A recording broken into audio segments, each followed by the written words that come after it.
საქართველოდან ირანში ავტოექსპორტის ბუმია. საქსტატის მიერ გამოქვეყნებული იანვარ-ივლისის საგარეო ვაჭრობის შედეგებით ირკვევა, რომ საქართველოდან ირანის მიმართულებით უპრეცედენტო რაოდენობის 119 მილიონი დოლარის ღირებულების 6759 ავტომობილის ექსპორტი განხორციელდა.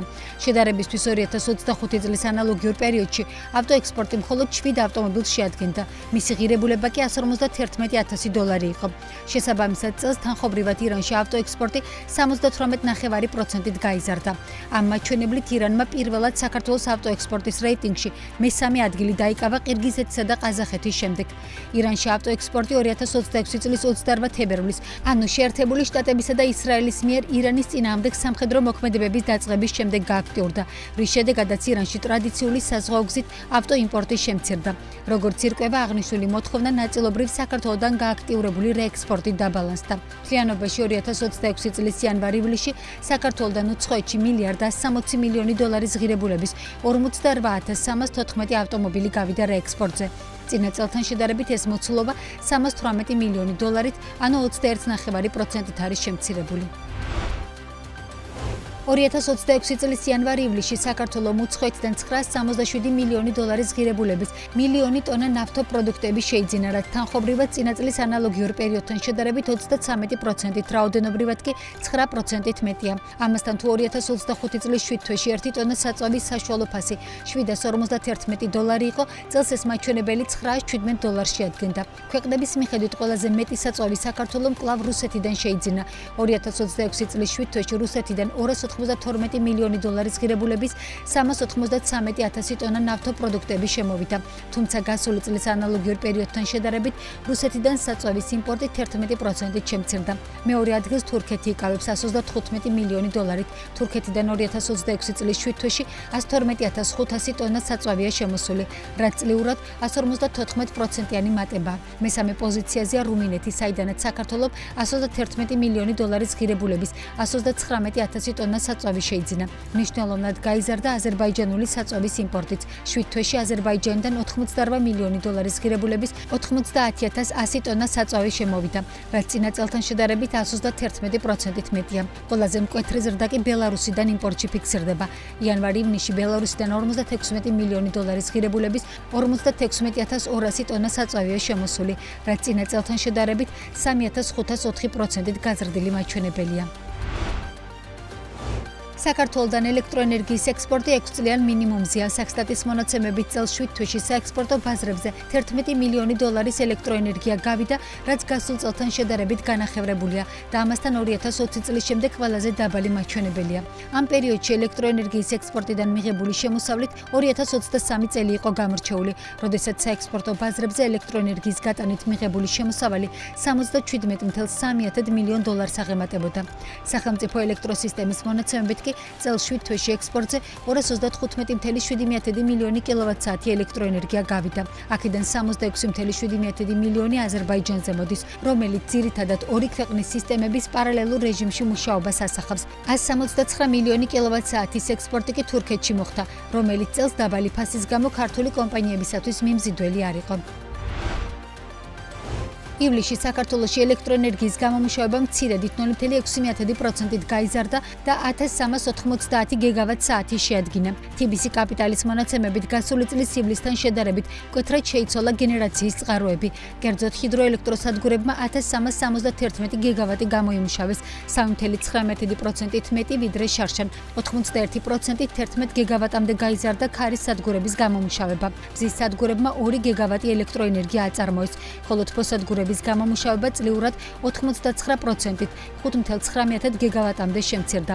თითქმის 2%-იანი კლებაა მთლიანობაში 7 თვეში ელექტროენერგიის წარმოების კუთხით. ივლისში შემცირებული იყო ელექტროენერგიის მოხმარებაც, წლიურ ჭრილში 4,1%-ით 1228 გიგავატ-საათამდე. კლებაა როგორც საცალო მოხმარებისა და აფხაზეთის მოხმარების, ასევე პირდაპირ მომხმარებლების კუთხითაც. TBC კაპიტალის მონაცემებით 27%-ით დაიკლო ივლისში საბალანსო ელექტროენერგიის ბაზარზე 1 კილოვატ-საათი ელექტროენერგიის ღირებულებამ და 4,27 ცენტი შეადგინა. ხიურ ჭრილში ელექტროენერგიის საბალანსო ბაზარზე ფასები დაახლოებით 20%-ით შემცირდა. ამასთან 2 7,6%-იანი კლებაა 7 თვეში საბალანსო ელექტროენერგიის საშუალო ფასის კუთხითაც.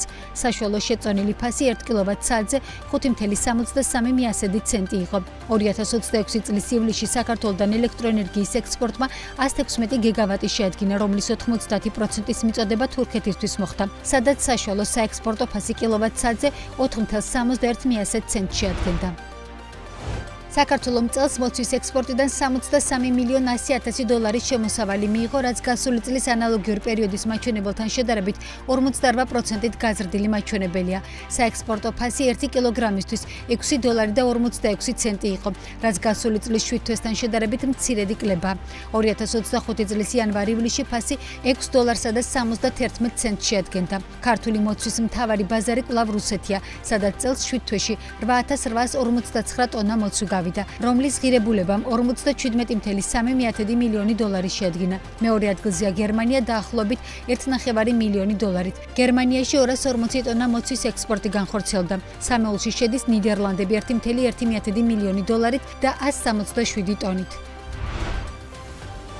კაპიტალის ბაზარზე მეორადი ვაჭრობის განვითარებას მოთხოვნა მიწოდების დისბალანსი აფერხებს.